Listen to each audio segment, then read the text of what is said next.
Hello good morning everyone. कैसे बच्चों सब अच्छे हो?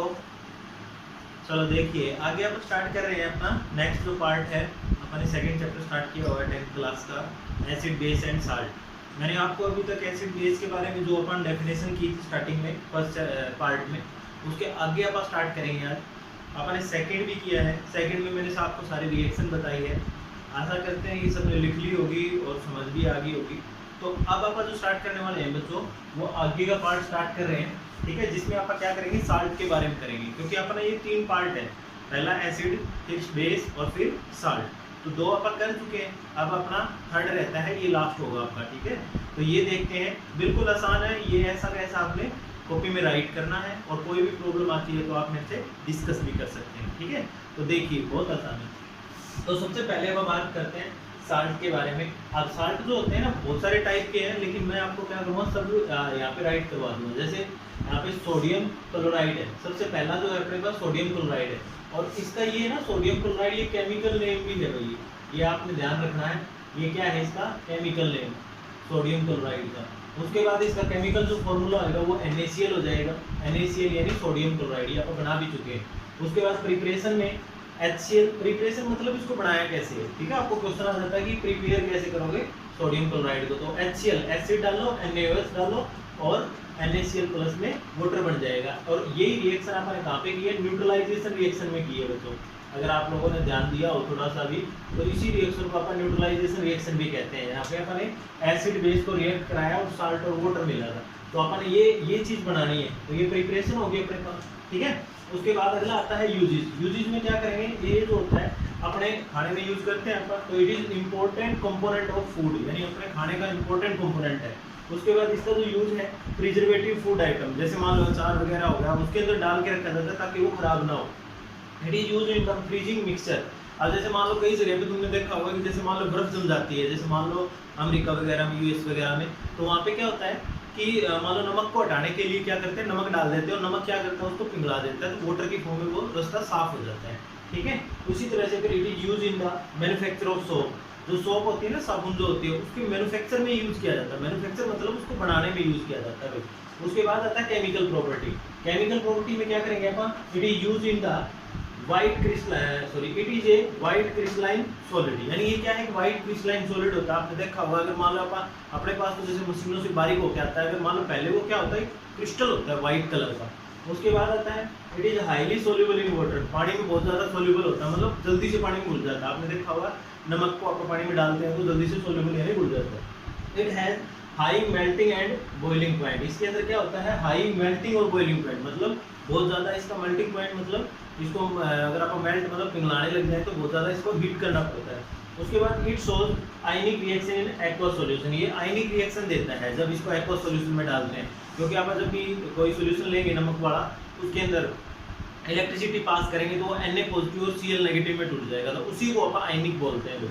इसके बाद आता है नेक्स्ट आपका सोडियम हाइड्रोक्साइड। जैसे NaCl सोडियम क्लोराइड था, इसी तरह सोडियम हाइड्रोक्साइड, ये भी इसका क्या रहेगा बच्चों, केमिकल नेम रहेगा। ये बात आपने नोट कर लेनी है।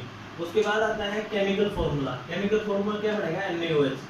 प्रिपरेशन में क्या करेंगे आप, NaCl plus water equal to में आ जाएगा NaOH और प्लस Cl2 प्लस में H2, ये इक्वेशन बन जाएगी।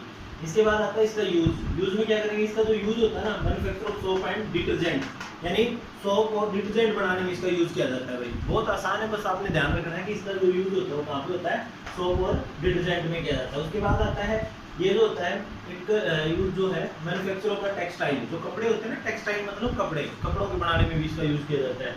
उसके बाद आता है इसका यूज जो है मैन्युफैक्चर ऑफ पेपर। पेपर जो होते हैं आप कॉपी वगैरह लेके आते हैं, जो पेपर मतलब कागज, उसके बनाने में इसका यूज किया जाता है। It is use as a cleaning agent in metal. अब जो मेटल मान लो खराब होती है ना, जैसे मान लो मेटल को साफ करना है तो सोडियम हाइड्रोक्साइड का यूज किया जाता है उसको क्लीन करने में, ये होगा इसका अगला यूज। फिर आता है chemical properties. It is highly soluble in water, ये सोल्यूबल होती है वाटर में। It is corrosive in nature, corrosive होता है मतलब हार्मफुल, ये हार्मफुल होता है, नुकसानदायक होता है। High melting and boiling point होता है, और it is use in the refining of metal. मतलब मेटल रिफाइनिंग का मतलब ये है कि जैसे आप मान लो कोई भी अर्थ क्रस्ट से मेटल निकाली जाती है, तो उसमें से क्या किया जाता है, पहले मतलब उस मेटल को साफ किया जाता है, क्योंकि सिंपल प्योर मेटल नहीं होती है वो, उसमें बहुत सारी चीज़ें मिक्सचर होती है, तो उसको मिक्सचर से मेटल को अलग निकालने में इसका यूज़ किया जाता है। ठीक है ना, मेटल को अकेली प्योर मेटल निकालने के लिए यूज़ किया जाता है। ठीक है, तो ये दो आपके पास हो गए हैं अपने पास, सोडियम क्लोराइड और सोडियम हाइड्रोक्साइड। ठीक है, तो अब आप आगे बात करते हैं नेक्स्ट। हाँ जी, आगे देखिए, आगे है अपने पास वॉशिंग सोडा। वॉशिंग सोडा के लिए आप क्या करेंगे, केमिकल नेम हो जाएगा आपका सोडियम कार्बोनेट डीहाइड्रेट, डी या फिर डेकाहाइड्रेट बोलेंगे तो इसको, सोडियम कार्बोनेट डेकाहाइड्रेट।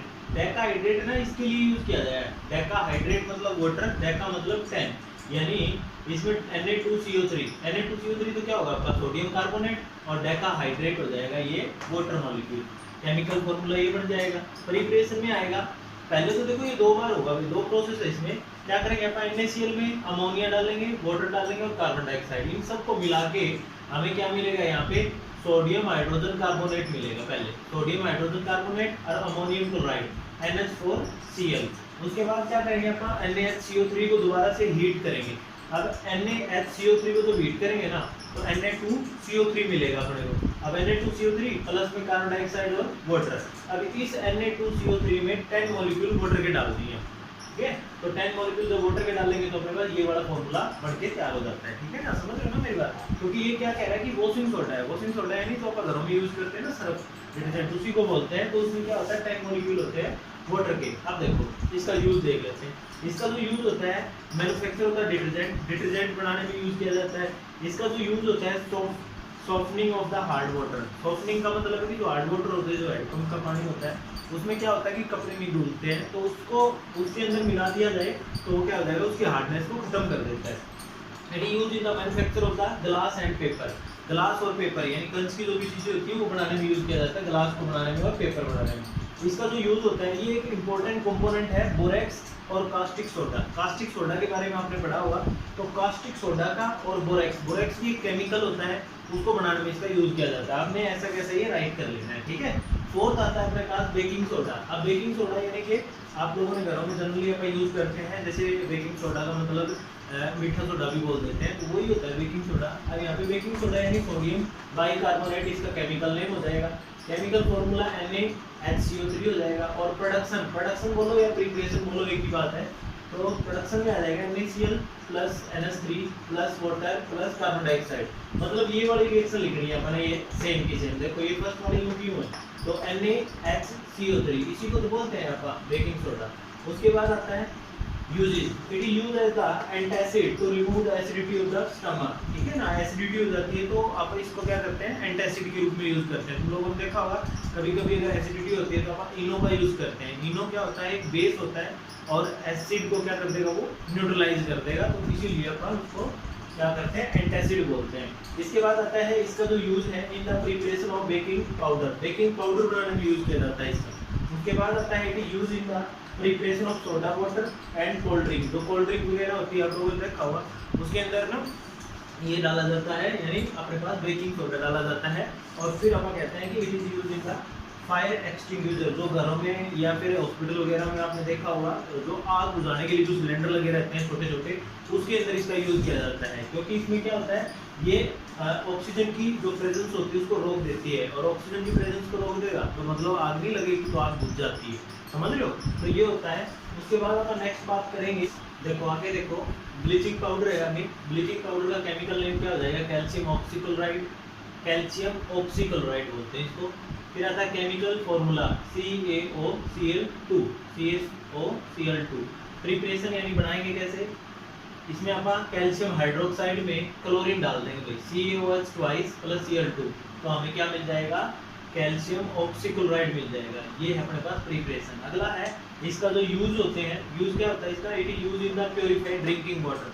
वाटर को साफ करने के लिए यूज किया जाता है। तुमने देखा होगा क्लोरीन की गोलियां डाली जाती है पानी को साफ करने के लिए, ताकि उसमें जो जर्म्स वगैरह होते हैं वो मर जाए।